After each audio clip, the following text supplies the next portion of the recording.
To solidify their vision and establish a firm foundation for colonial rule, the architects of the colonial system initiated a systematic cultural transformation of Africa. In order to ensure that African subjects remained compliant and loyal to the empire, it was essential to weaken their ties to their own heritage. A sense of unwavering admiration for European ideals was to be instilled in them. In addition to the practical skills necessary for their roles, they were to be indoctrinated with Christian values that promoted subservience. The expectation of unquestioning obedience to white authority was framed as an essential virtue. This re-education of their beliefs and values was primarily the responsibility of educational institutions. Whether these schools were operated by missionaries seeking converts for their religious missions or by colonial officials, they served not only to teach basic literacy and numeracy, but also to inundate students with church hymns, cultivate submissive Christian mentalities, and diminish their connection to ancestral cultures. These institutions instilled in their students a Christian worldview and a Western individualistic philosophy that undermined their African identity, dismantled their commitment to communal values, and obliterated their sense of patriotic duty to Africa.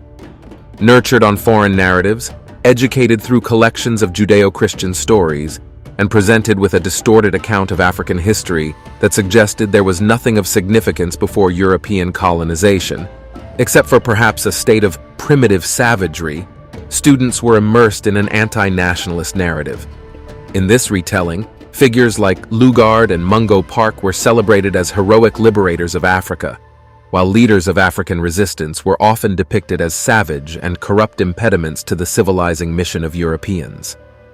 They were taught to idolize European historical figures such as Napoleon, Prince Henry the Navigator, and Elizabeth, the Pirate Queen of England, leaving them woefully ignorant of their own rich past. When glimpses of their history were offered, they were encouraged to view it with embarrassment or disdain. Thus, they were conditioned to believe that their true history began only with their entry into the Western sphere of influence. In instances where their cultural heritage was not entirely erased, it emerged as a muddled and confused entity.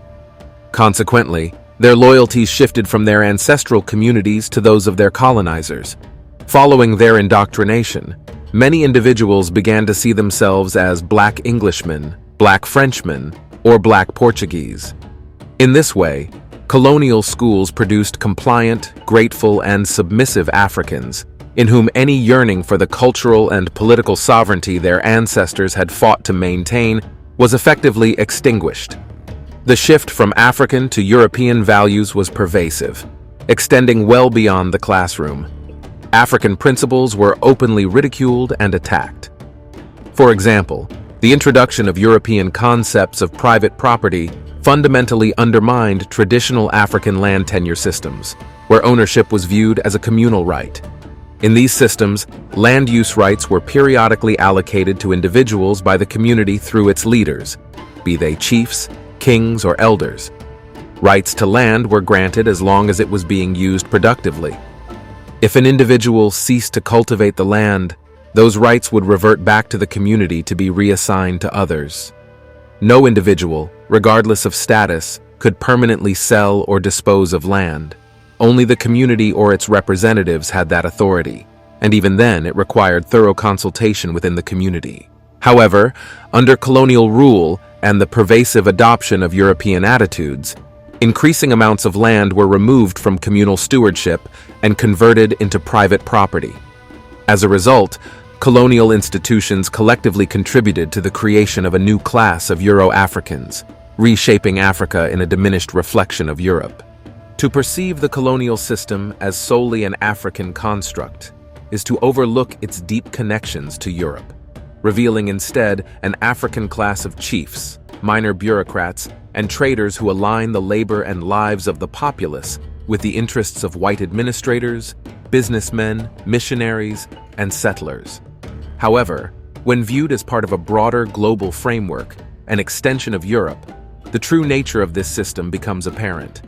It is characterized by a white colonial administration that safeguards the interests of white businessmen, missionaries, and settlers, thereby binding the laboring Africans to serve the European ruling classes. What are the visible and invisible ties that connect this colonial society to Europe?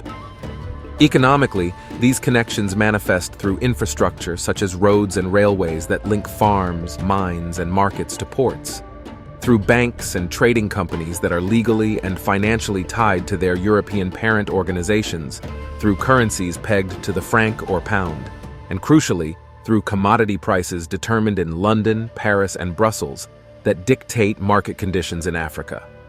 Politically, the connections are evident in the colonial army and bureaucracy, all overseen by a governor and ultimately controlled by the colonial office of the European national government that dispatched them to Africa.